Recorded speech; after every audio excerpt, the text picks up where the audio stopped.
Olá, vamos, dar sequência aqui ao nosso curso. Hoje a gente vai estar vendo aí a lei número 8.069 de 13 de julho de 1990, que dispõe sobre o Estatuto da Criança e do Adolescente e dá outras providências. O ECA, conhecida aí como Estatuto da Criança e do Adolescente, ele veio após a Constituição Federal de 1988, que garantiu vários direitos aos cidadãos, inclusive das crianças, porém se pautava apenas em poucos artigos, e aí viu-se a necessidade de abranger muito mais direitos, e obrigações aí para as crianças e o adolescente. E aí, após 2 anos, surge aí, a promulgação aí do Estatuto da Criança e do Adolescente. E que, para que se chegue até esse documento, foi um momento de muitas discussões, 10 anos de muitas discussões, muito fórum, muitos debates, para até então chegar aí na legislação aí que garante aí os direitos às crianças e o adolescente. Quem já viu, o Estatuto da Criança e Adolescente já percebeu aí que é um documento que tem mais de 200, capítulos não, mais de 200 páginas, então tem muitos artigos. E aqui, no Estatuto da Criança e do Adolescente, é uma das legislações mais avançadas do mundo, tanto que ela virou referência para outros países também, a partir aí da implementação dessa legislação aqui no país, outros países também pegaram aí o Estatuto da Criança e do Adolescente como também um documento aí para ser regido para os seus países também, para vocês terem uma ideia aí do quão é importante aí esse documento para o nosso país, o quão avançado foi no que se dispõe aí nos direitos e obrigações das crianças e do adolescente, principalmente na América Latina, vários países aí pegaram esse documento aí como referência para a construção do seu documento. Como eu disse para vocês, a trajetória da promulgação do ECA, se deu desde 1979, quando começa aí a elaboração da Convenção sobre os Direitos da Criança e do Adolescente, a partir da Organização das Nações Unidas, a ONU. Em 1985, com o fim da ditadura militar, surge-se muitos movimentos nacionais, inclusive um desses movimentos é o Movimento Nacional dos Meninos e Meninas de Ruas. Em 1986, há o primeiro Encontro Nacional dos Meninos e Meninas de Rua. Em 87, é instalada a Assembleia Nacional Constituinte e a elaboração da emenda Criança Prioridade Nacional. Em 1988, a promulgação da Constituição Federal, e aí se vê aí que os artigos referentes aos direitos e obrigações das crianças ainda é muito pobre, então se cria um fórum aí permanente, não governamental, de defesa das crianças e do adolescente aí, que exige aí um documento, uma legislação mais ampla. Em 1989, aí há outras convenções sobre o direito da criança e do adolescente, a partir das Nações Unidas, o segundo Encontro Nacional dos Meninos e de Meninas de Rua e o Fórum Nacional, que começa a elaboração do anteprojeto que se dará a origem do Estatuto da Criança e do Adolescente. E, por fim, em 1990, o Brasil assina sua adesão à Convenção sobre os Direitos da Criança e do Adolescente na ONU e também é aprovado aí o Estatuto da Criança e do Adolescente, que passa-se a vigorar aqui no país.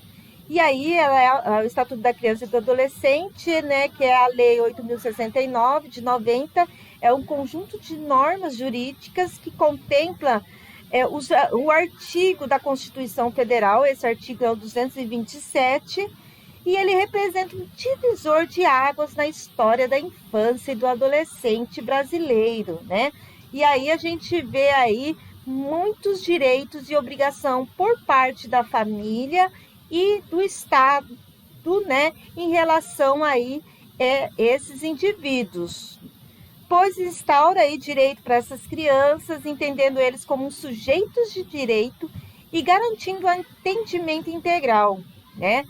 O Estatuto também cria medidas protetivas e socioeducativas. Então, essas crianças e adolescentes também podem, né, passar aí por um momento aí que vai infringir a lei, e como é que se dará aí as medidas referente aí a essa criança e esse adolescente que vir infringir aí a lei. E aí eles estão protegidos a partir ali de um documento também e por medidas socioeducativas. Medidas preliminares, né? Lá no artigo 2º, considera-se criança de 0 a 12 anos e adolescente de 12 a 18 anos. Já no artigo 3, a criança e adolescente, ele goza dos direitos fundamentais, né? É garantida aí os direitos e garantias fundamentais, né? Quais são os direitos fundamentais, né? O desenvolvimento, tanto no desenvolvimento físico, mental, moral, espiritual e social, e em condições de liberdade e de dignidade. E aí, no 4º, né, o artigo 4º, é dever da família e da comunidade, da sociedade em geral e do poder público assegurar com absoluta prioridade a efetivação dos direitos referentes à vida, à saúde, à alimentação, à educação, ao esporte, ao lazer, à profissionalização, né, à cultura, a dignidade, o respeito, liberdade, lazer, convivência familiar e comunitária. Então, esse é um dever da família e da comunidade, da sociedade em geral e também do Estado. Promover todos esses direitos fundamentais aqui, garantias fundamentais para a criança e do adolescente.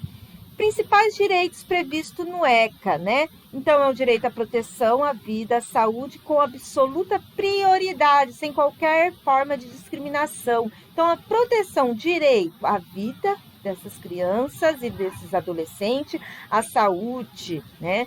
Como prioritária. Lá no artigo 5º, né, diz que nenhuma criança ou adolescente será objeto de qualquer forma de negligência ou discriminação, exploração, violência, crueldade e opressão, punido da forma da lei qualquer atentado por ação ou omissão aos direitos fundamentais. Então, seja o Estado, seja a família, seja a sociedade geral, né, que saber de algo aí que esteja infringindo, esteja negligenciando esses direitos fundamentais dessas crianças, né, ou sendo omisso, responderão na forma da lei sobre essa omissão ou essa negligência. No artigo 6º, na interpretação desta lei, levar-se-ão em conta os fins sociais a que ela se dirige, né, e as exigências do bem comum, os direitos e deveres individuais, coletivos e a condição peculiar da criança e do adolescente como pessoas em desenvolvimento. Então, a criança e o adolescente já se sabe que eles estão aí no momento tanto social, econômico, físico, né, mental e dentre outros, em fase ainda de desenvolvimento. Nossa! Mas são tantos artigos, né, dentro do ECA, como vocês já viram, né, com 200 páginas, né? Será que então é verdade, né, que existe, né, esses direitos fundamentais? E quais são esses 5 de prioridade aí nesses direitos fundamentais? São esses, como eu já havia dito para vocês, né, anteriormente. O Estado, a família, a sociedade em geral tem que garantir esses 5 direitos aqui para as crianças e os adolescentes, né? Direito à saúde, e aí cada um desses itens, né? Direito à saúde, que prevê atendimento pré-natal. Então, desde quando a mãe descobre que está grávida, né? Ela já tem que levar essa criança já para o seu atendimento pré-natal lá no médico. Depois tem o direito do registro, né? Identificação, declaração de nascimento, vacinas, né? É obrigatório a família vacinar essas crianças, é obrigatório também o Estado ofertar essas vacinas. O atendimento também prioritário, especializado também para crianças e adolescentes com algum tipo de portador de necessidades especiais, né? Inclusive assistência médica, odontológica, medicamentos e próteses, etc. O direito à educação. Onde que está previsto o direito à educação? Inicia lá na Constituição Federal, nos artigos 205 e 206. Depois, a Lei de Diretrizes e Bases, lá em 96, no seu artigo 2º e 3º, também diz sobre esse direito à educação da criança e do adolescente. E o ECA, né, também na Lei 8.069 de 90, nos artigos 53 e 54. Então, a educação é dever de quem? Da família e do Estado, inserido nos princípios de liberdade e nos ideais de solidariedade humana, e tem por finalidade o pleno desenvolvimento do educando, seu preparo para a cidadania e sua qualificação para o trabalho. Então, é direito da criança e do adolescente, né, à escola, né? Quem é que deve encaminhar essas crianças para a escola? O Estado e a família, né? O Estado de ofertar e também, né, de estar ali assistindo e verificando se de fato a família mesmo está encaminhando esse estudante para assistir aí as aulas do ensino da educação básica, né? Então, ali, o Estado tem esse dever, essa obrigação ali, né, de ofertar e também de verificar se de fato essas crianças e esses adolescentes estão tendo mesmo acesso à educação básica. Lá no artigo 53, né, tem lá nos seus incisos, igualdade de condições para acesso e permanência na escola para todos, direito de ser respeitado por seus educadores, direito de contestar critérios avaliativos. Então, se essa criança, esse adolescente, ele pode, né, contestar alguma avaliação ali, né, e aí esses professores e as escolas têm que responder, porque senão pode recorrer à instância escolar. Isso não quer dizer que se o aluno tirou nota baixa, ele vai lá recorrer e aí o professor tem que subir essa nota. Não, ele tem o direito de contestar e aí também a escola tem o direito também de responder e depois de avaliar quem está mesmo com a razão, conforme a lei, né? Direito de organização e participação em entidades estudantis, como o Grêmio, dentre outros. Acesso à escola pública e gratuita próximo de sua residência.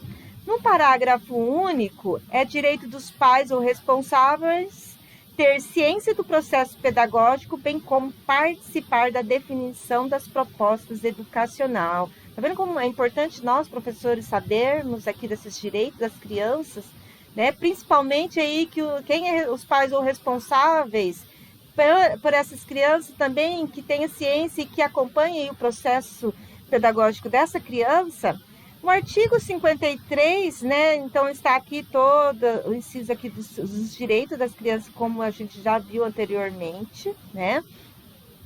No artigo 54, diz que é dever do Estado assegurar a criança e ao adolescente educação básica obrigatória, gratuita, dos 4 anos aos 17 anos, né, organizada da seguinte forma: educação infantil, ensino fundamental e ensino médio.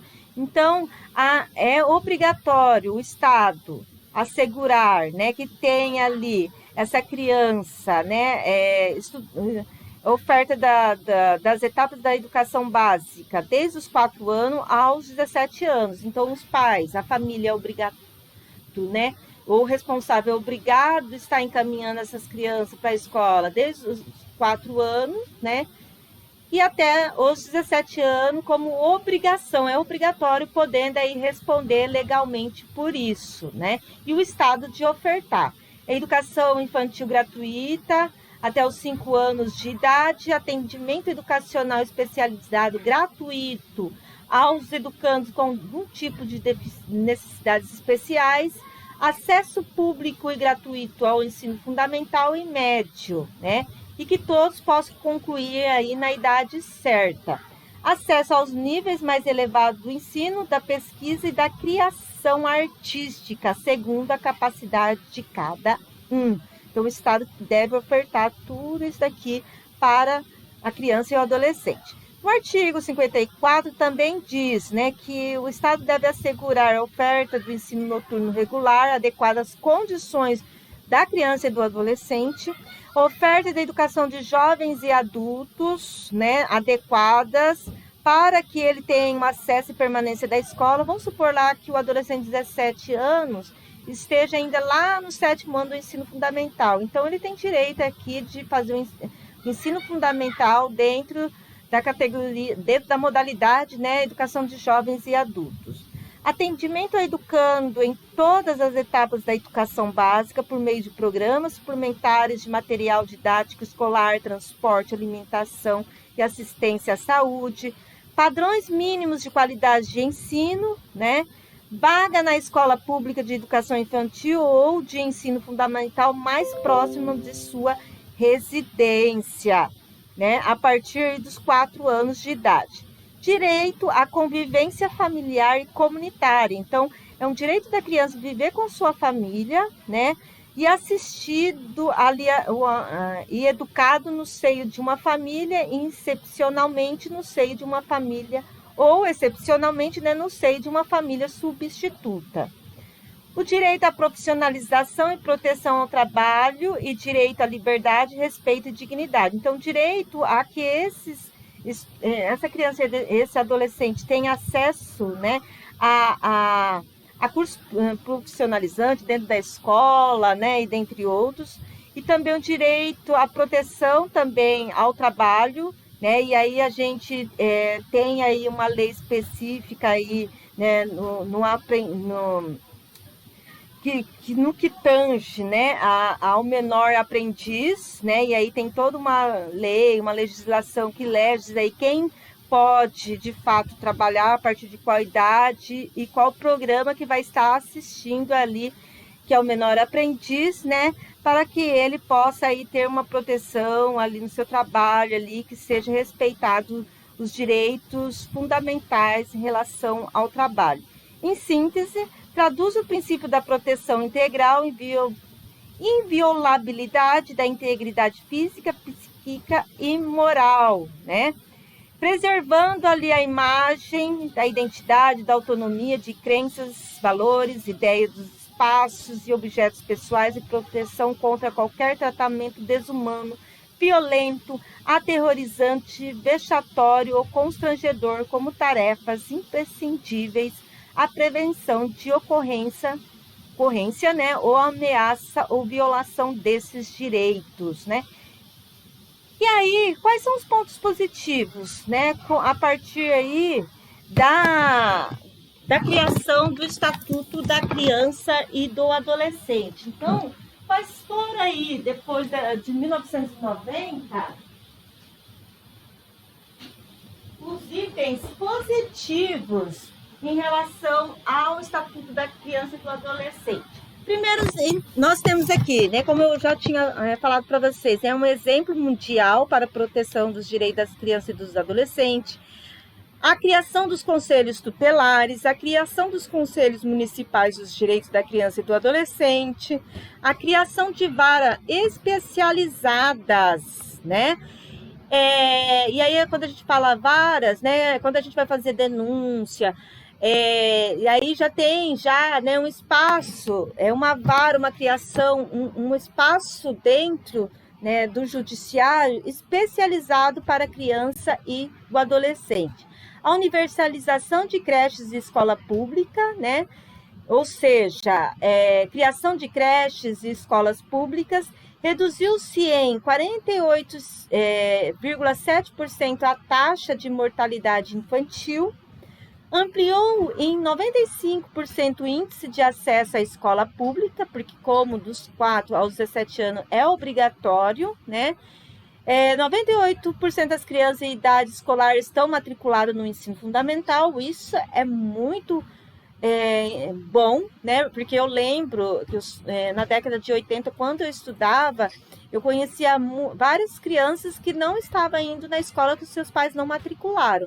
E até então não era uma obrigação. Hoje, né, qualquer pessoa né? Você que vê aí uma criança em idade escolar a partir dos 4 anos e ela não esteja matriculada ou indo para a escola, você também precisa fazer essa denúncia, porque se descobre que você foi omissa, né, você sabia e foi omissa, você também pode responder legalmente aí além da família.